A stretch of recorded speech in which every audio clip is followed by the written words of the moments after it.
Hey, shalom, shalom, shalom. I want to give all praises, glory, and honor to Yahweh Ba'ashem, Yahweh Shai Ba'ashem, Muhammad Kadash, double honors to the elders and apostles of Great Millstone. Many blessings and salutations until the hopeful elect, the house of David, the by after or die, for whom these epistles are written for in these last days. Shalom to the elect. This is going to be a real quick lesson, but it's going into the breaking news. If you've already heard that America has crossed that threshold we've been looking for. They've actually gone and attacked Iran, and it wasn't even really them, but although they were behind it, but those tiny tops over there in the land of IS, they were put up to it, and that fulfills a prophecy right here in Jeremiah 49:20, that. And this devil's gone. His pride is lofty. Okay, so he is now in position where he thinks that he's going to put in a puppet government, but it really was a ruse, man, because the Lord lured you into this. All right, so this is Jeremiah 49:20. He just fulfilled this prophecy. It says, "Therefore, hear the counsel of the Lord Yahweh, that he have taken against Edom." Okay, that's who is doing this. The Edomites. All right, that's who is over there attacking them so-called Arabs over there. Okay, in Iran, those are Edomites. All right, the Edomites are attacking Ishmael and his people. Okay, the Ishmaelites. Right, so so Esau and his Babylonian government over here, led by the Americans. Okay, they're declaring war. And this is what we've been waiting for. Okay, when we've been telling you that woe unto you that desire the day of the Lord, for it is a day of gloominess. This is what we were talking about. Okay, because it's going to come a time when all hell breaks loose, and you're gonna have, in the midst of World War III, people, everybody's gonna be beefing and battling, but this war is gonna be different. Okay, so. It says, "Therefore, hear the counsel of the Lord Yahweh." It says that he have taken against Edom, and his purpose is to try to chip the entire world. Okay, and under his leadership, it's not going to happen. It says that he had proposed against the inhabitants of Teman. It says, "Surely the least of the flock shall draw them out. Surely he shall make their habitation desolate with them." That's right. So those tiny tops, the 48ers, okay, the 48ers over there, okay, causing all type of mayhem. And now you're getting videos from inside of the tiny tops layer, okay, and people are like, oh, they're telling us to shelter in place is a state of emergency. Yeah, you caused this. But really, it was Yahweh Ba'ashem Yahweh Shai, okay? Yahweh who caused this. Yahweh is his name. He is a man of war, according to Exodus 15:3. Okay, he wants this to happen. So those tiny tops over there are acting on behalf of the Edomites over here in America. Okay, and this is proving more that this is America, Babylon the Great. Okay, any discussion of that of America not being Babylon the Great is not being taken seriously anymore. You can you can send your Christian groups out. That shit ain't going to stop nothing. Everybody, the word is out. Babylon the Great is America. Okay. Look at the actions that it's taken across the world. And then it acts like it's the one that's in being bullied. But they're bullied the whole time. The earth, this is verse 21. It says, "The earth is moved at the noise of their fall." And what kind of noise do you think that's going to be? The noise of their fall is going to be intercontinental ballistic missiles. Okay, because they're going to fall hard. See, when we said that you were going to attack Iran, and that'll be the end of it. Okay, that'll be the start of World War III. We weren't lying. Okay, and the rest of the world knows this. Now the Iranians are shutting down the Red Sea. And if you know anything about the Red Sea, is a very, very, very, very, very, very, very important passage for those oil tankers that get around, okay, that deliver oil to these different countries, even into America, okay? And they shut down the Red Sea. That's a very important, because if you take any of the coast of Africa, right, it's a very violent coast. All right, you got pirates, close to Ethiopia. The pirate ships. Okay, they take over tankers all the time. Then you try to go down into the Horn of Africa, which is down in South Africa. Okay, that's very violent waters, man. Okay, not many ships make it. A lot of ships wreck down there. Okay. So the Red Sea is very, very important. Very, very important passage. All right. And by them shutting that down, that's money being lost, guys. And you know how America feels about money, especially the petrodollar. Okay. So expect this thing to crank up real, real fast. Okay. And because Esau is so foolish in his pride, he doesn't see it. Okay. He doesn't see his fall. This is Jeremiah 50:23. It says, how was the hammer of the whole earth cut asunder and broken? How has Babylon become a desolation among the nations? That's the second time it talks about desolation. The first time it talked about Edom being desolate. Okay. But also now it's talking about Babylon. So there's a correlation here. Jeremiah is telling you that Edom is Babylon. Okay. It says, verse 24, it says, I have laid a snare for thee, and thou art also taken, O Babylon, and thou wast not aware that thou art found and also caught, because thou hast striven against the Lord Yahweh. So your time is being called out. Your time on top is being laid flat. And you're not going to be that great city that you always profess yourself as. You're falling. This is the fall of an empire right before you, being prophesied by the men of the Lord at this very moment. Okay, this is Isaiah 47:1. It says, come down and sit in the dust, O virgin daughter of Babylon. Sit on the ground, there is no throne, O daughter of the Chaldeans. For thou shalt no more be called tender and delicate. So we're seeing the fall of Babylon right now.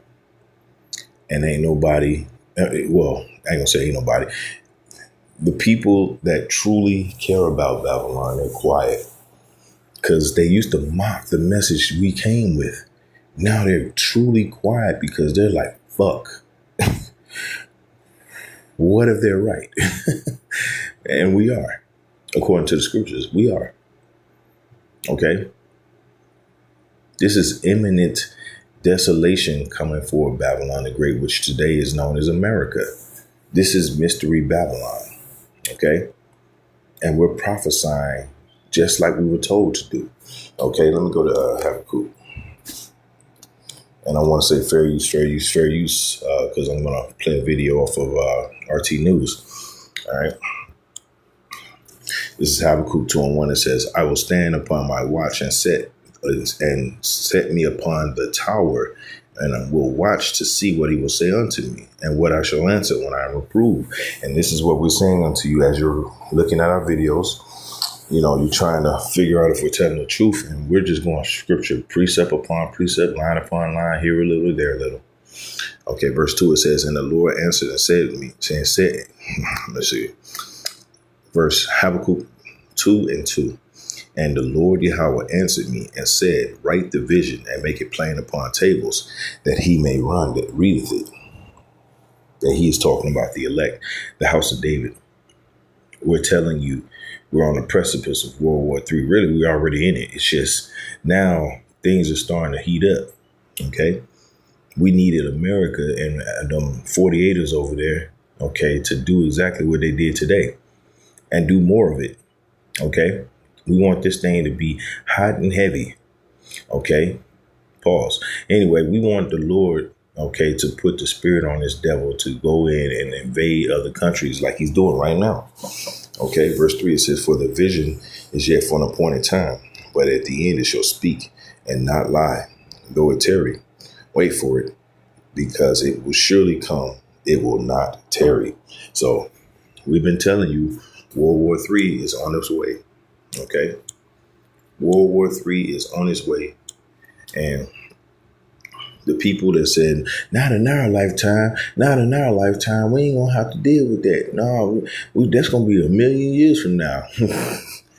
World War III ain't happening in our lifetime. Lies. This is Revelation 11 and 14. The second woe is past, and behold, the third woe cometh quickly. So we've been in the stage of rumors of wars and rumors of wars, but now we're getting ready to see the war. And we're going to see American soldiers, okay, that are going to have to be deployed over there, and they're going to have to deal with this head on. All right, and the Heavenly Father wants it so. Okay, now the rest of the countries are coming together and saying, well, we gotta fight back. We can't allow America to just come bully everybody. And Iran is a major oil export, okay, for a lot of countries, especially in that region, mainly around the world, but especially in that region. Okay, so now you Americans, you're gonna feel that shit at the gas pump. Okay. California is already famous for having $5 a gallon gas. That might shoot up to $15. Hell, it might be hyperinflation. You might have to negotiate at the pump. Right? There's so many ways the Lord can take this. Okay. This is Revelation 11 and 14. It says, the second woe is past, and behold, the third woe cometh quickly, man. And it's coming quick. Okay. And we done told, hey, starting with our elders and apostles and the bishops and the sergeants and lieutenants, on down to the lowest man in GMS, they've been saying this for so long. We've been saying this for so long. We come in the same spirit, man. All right, truth telling is the new currency. We ain't doing nothing but telling you the truth, man. And you hate us for it. Hey, so be it, man. So be it. Okay, I'd rather be known and despised for telling the truth than liked and admired for telling lies. Okay, and that's where we are right now. Okay, let's go to Nahum 3. All right, this is Nahum 3 and 1. It says, woe to the bloody city, is all full of lies and robbery. The prey departeth not. That's right. So it's all full of lies and robbery here. And it's been from the beginning. Okay, now the piper is coming to get paid. No, it's time for the chickens come home and roost, man. The time of America being at top is almost at an end. And we're here, courtside seats promised from Yahweh himself, that we would both see the rise and the fall of Babylon the Great. And at the end of the fall, we're going to see Yahweh shall return to finish it off. Okay. And then we're going to ride off Adawan Ratazah, Lord willing. We're going to ride off with Yahweh Shai and celebrate before we have to come back down here and rope up the rest of these kings of these other nations and take them into slavery. Okay. Because that's what's prescribed for you devils. Slavery. All of this is going to lead to your slavery. Okay. Jump down to 4. Nahum 3 and 4. Because of the multitudes of the whoredoms of the well-favored harlot, the mistress of witchcrafts, that selleth nations through her whoredoms, and families through her witchcrafts. Behold, I am against thee, saith the Lord Yahweh of hosts, and I will discover thy skirts upon thy face, and I will show the nations thy nakedness, and the kingdoms thy shame. That's right. So what you're seeing right now is America being purposely shown on the world stage as a demon. You can't trust them. Yeah, the Iranians were literally in negotiations, okay, to prevent what is happening right now. And America, being America, did exactly what America does according to its history. Tell you one thing and do another, okay, in the same breath. Okay. Hey, man, this is beautiful. Okay. And this war is not going to end like other conventional wars. This war is going to escalate very quickly because now you're involving Russia and China, who have huge agreements with Iran, and for that matter, Venezuela. Okay, because they ain't forgot about that. So yeah, you snatched the president out of that, and now the leadership in Iran, they're concerned about that. So they're gonna fight with everything they got. And they're going to make phone calls in the middle of this, too. because they ain't going out by themselves. Like, we ain't fighting them by ourselves. Russia, China, all right, South Africa, Brazil, they're all going to join together and say, we got to deal with this war. Okay? Call Lord Yahweh about Shemal Shah, man. All right? Babylon's on his last leg, man. Okay? Ezekiel 35:1, it says, moreover, the word of the Lord Yahweh came unto me, saying, Son of man, set thy face against Mount Seir and prophesy against it. We're telling you that Babylon, Mount Seir, which is the highest mountain, all right, and it's an Edomite mountain, all right, it's in Edom, okay, it's going to fall. And the government, and the mountain represents a government, a very, very powerful, high up government. That's what it represents. It says, and say unto it, thus saith the Lord Yahweh, thy power. Behold, O Mount Seir, I am against thee, and I will show, and I will stretch out mine hand against thee, and I will make thee most desolate. That's the third time we heard that word desolate. One time it was linked to Edom. Another time it was linked to Babylon. And now we're talking about Mount Seir. So we must be talking about the same group of people. If you're putting on your thinking caps, you would have to understand that this is talking about who the world knows today as the so-called white people. Not all white people. Again, watch our other videos. We have breakdowns on that. Okay? That's why we don't deal with skin color. We deal with nations of people. The Edomites, okay? All right? There's Edomites that walk around calling themselves black people, like T and Tamara, Maori. Those are Edomites, okay? But it just so happens that the Edomites, all right, they all are most of them are considered so-called white people. So we don't deal with skin complexion. That's why you calling us black Hebrew Israelites. That's why I love calling you the red fucking Hebrew Edomites. They hate that shit, the red Hebrew Edomites. If I hear black Hebrew Israelite one more time, listen, we ain't dealing with no fucking black, man. Okay? Fuck some black. Okay? Right? But what you truly are is a red Hebrew Edomite. And your destruction is at your door. You should answer that. Okay, it's going to escalate pretty badly. We're gonna play this video. I don't know what this operator. This is edifying. Fair use, YouTube.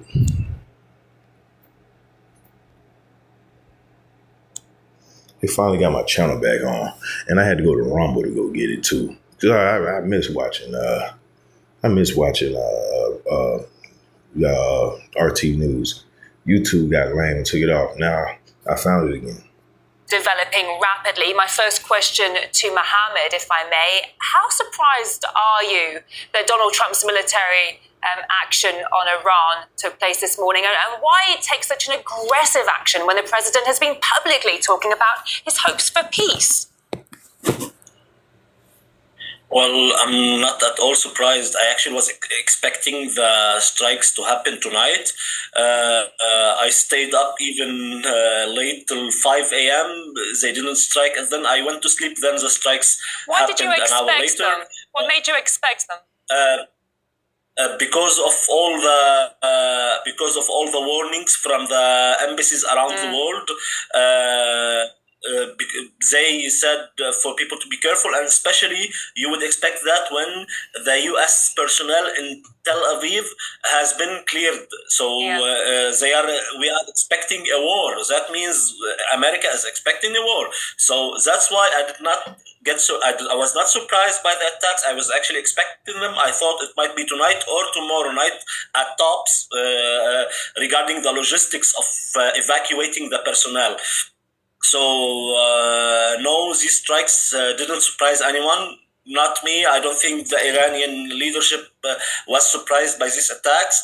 I believe that Iran was prepared for this war because the retaliation was very fast. Yeah. It wasn't like the last time in the 12 days war, or wasn't like when US also struck Iran in the 12 days war. So no, Iran was ready. Everybody was expecting this to happen.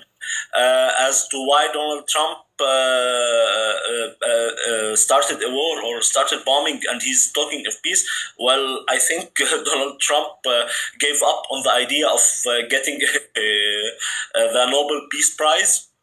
So he says, why don't I do everything, the peace in his own opinion, in his own point of view, peace is by destroying the people or destroying elected leadership in countries if they do not support US policies. This is the peace in Donald Trump's eyes. We can't say, sorry, moving all this armada costs a lot of money. So it's impossible for him to not do anything. Yeah. It was impossible. He either get money or benefits economically from this moving this armada, or he would strike Iran and get political gain. So it is impossible to move this armada without some gain. Yeah, and thank you for that answer. We're coming over to Ahmed now. Washington has repeatedly expressed caution about being drawn into another prolonged conflict in the Middle East. How do you assess Trump's decision here? It's been long coming, and it has been in the making for a long time. The 12th Day War was just the beginning, and many people said it, including Mr. Trump himself. So this war is not coming out as a surprise. Today's strikes were mentioned as a precautionary and preemptive. So basically, it's there to assess how Iran is going to respond. And apparently, Iran responded bigger than people expected, especially here in Bahrain. We heard sirens after the 12th Day War, and the last time before the 12th Day War, it was only in the Gulf War that we heard the sirens before. So the whole region is shocked. The whole region is in a state of alert and war. And apparently it will be an open war, and it won't, it will last for some time. Yeah, I mean, it's interesting to me that, the US has had its armada, like you say, poised and ready for weeks. It's had a date set, reportedly, as well, to strike Iran. And Iran's saying it knew about it all along. Why even engage in these negotiations at all? To Mohammed, please. Well, I think Iran wanted to expose the American policies to the world. They engaged in these negotiations to say that we are trying our best. We did not strike first. We are doing negotiations. We want peace. It's the other side that doesn't want peace. That's what's in my opinion, Iran's point of view. They are showing the entire world that, look, we went to the negotiations. We accepted some difficult terms in these negotiations. We did not strike. We did not make any military movement, and yet they came and strike us. And yet they came and bomb us. So it's not our fault if this war happens, especially if this war escalates into a full regional war. For now, it's, as my colleague said, it's testing the waters between the two sides. USA and Israel struck. They wanted to see what the Iranian retaliation was. Iran retaliated by bombing US bases, but it's a very important note. Iran didn't start targeting the US armada in the sea. It's close. As they can target the military bases around the Gulf area, they can target this armada in the sea. Iran hasn't struck it yet. Why? Iran is trying to give peace still a chance. They want the world to see that we did not attack at the beginning. We did not sink American sailors. They are the victims of their own leaders. They are the victims of Donald Trump and Benjamin Netanyahu. We did not strike. We are escalating this war step by step. We will strike this armada when we see that USA and Israel will not back down. Get to Ahmad again, please. Reports are saying Washington's rockets are targeting Iran's nuclear facilities while Israel is focused on taking out its senior military and political leadership. If true, what does it say about the possibility this operation has been long planned, in your opinion? Of course, it has been long planned. And we follow these statements and we follow both sides. The Iranians, for example, they have two sets of statements. Some statements are targeted at the local audience in Iran. Another is targeted at the Arab audience around the Arab region. And these basically statements are extremely aggressive. The international one that they issue in English are more subtle, more calm. Now, how it happened overnight, of course, the talks that were brokered by the Gulf states, we have to state that the Gulf states didn't want the war to happen, and they tried to convince the American administration and Mr. And that's how you know it's not up to them. It's not up to you to stop war. It's up to Yahweh. And if Yahweh wants war, there will be war. He wants war, so there will be a war. But this one's going to be different. And we'll close out. This one's going to be completely different than any other war that has come before it. And it says it right here in Isaiah 9:5. It says, Isaiah 9:5, for every battle of the warrior is with confused noise and garments rolled in blood.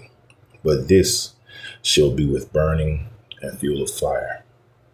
The Heavenly Father is going to destroy Babylon the Great. And with that, he's going to wipe out those 48ers over there in the land. And this will be a glorious victory for the elect. So with that, I want to give all praises, glory, and honor to Yahweh, Ba'ashem, Al-Shai, Ba'ashem, Waharakakadash. Shalom to the elect.